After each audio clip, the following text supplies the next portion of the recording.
Ang pinakamahirap na kalaban ng abogado ni Rodrigo Duterte sa ICC, hindi ang prosekusyon.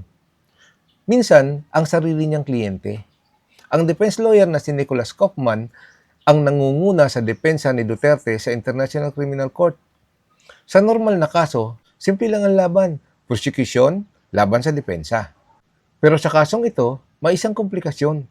Maraming lumang talumpati at pahayag si Duterte tungkol sa war on drugs. Sa politika, maaling retorika lang iyon. Ang sinabi ko, ganito, encourage the criminals to fight. Encourage them to draw their guns. Pagka lumaban, patayin ninyo para matapos na ang problema ko sa siyudad ko. Pero sa korte, bawat salita ay pwedeng gawing ebidensya. Kung gagamitin ng prosecution ang mga paliwanag na yon, kailangan ipaliwanag ng depensa ang konteksto. At dito nagiging mahirap ang trabaho ng abogado. Pagka na po pumapatay ng tao hanggang ngayon, hindi pa sila nagkapayan ng kaso? Mr. Chair, another addition to the list that's...